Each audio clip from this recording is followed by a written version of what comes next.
last but certainly not least, we're going to hear from students for carbon capture. I'm sorry I'm laughing because we've talked a lot about what they should be called. We did try to change it, but for all intents and purposes, we are students for carbon capture, and our project this semester was exploring various carbon capture technologies here at UNH.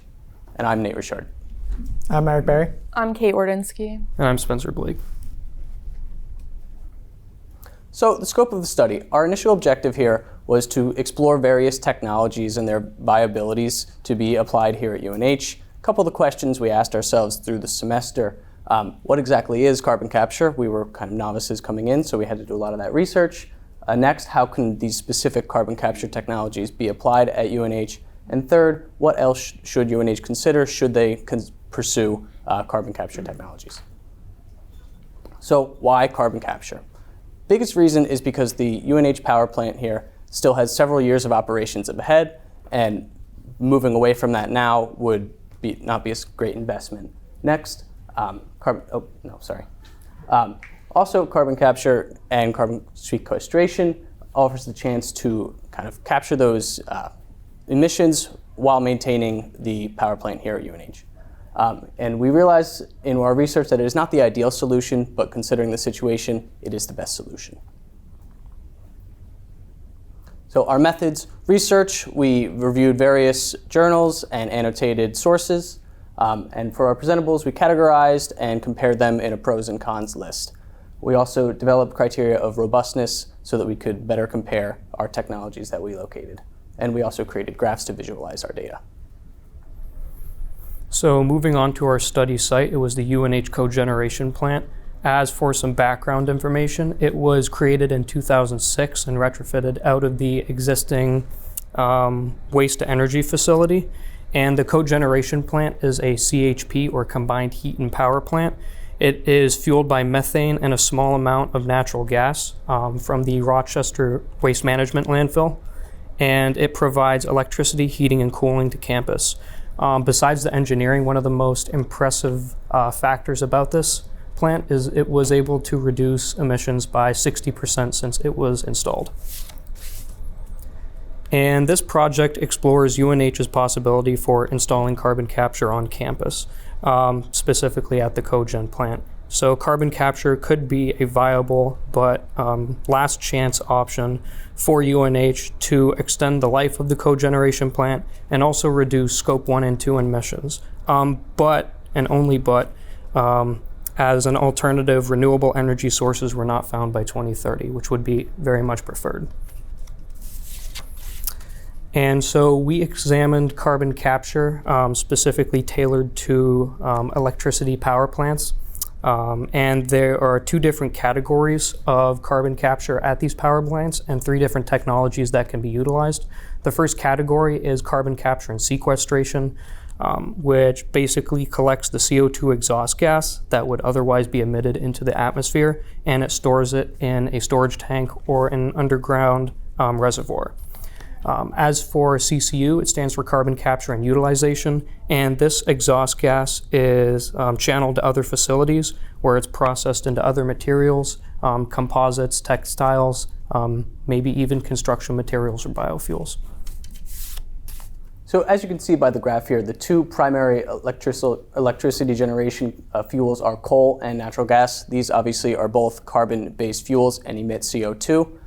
So if we were to meet the IPCC goals of 1.5 to 2 degrees warming, then we'll need to consider ways of kind of mitigating those emissions.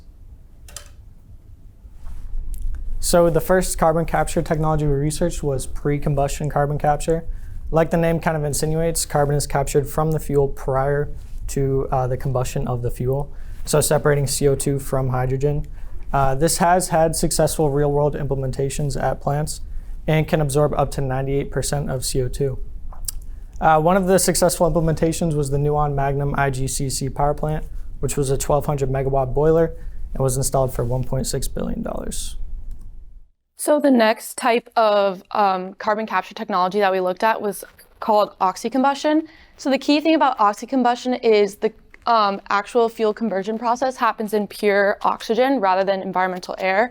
So the biggest thing is adding an air separation unit, which separates environmental air, and keeps it to just pure oxygen. This helps in the overall efficiency of this technology because the only byproducts are carbon dioxide and water vapor, making it super easy to extract all that carbon dioxide out of it. It's been in research and development for the past decade, and there's a few kind of major techniques that are being tested, the main being a cryogenic process. However, it is still like very much in the research phase and doesn't have a ton of commercial operations currently.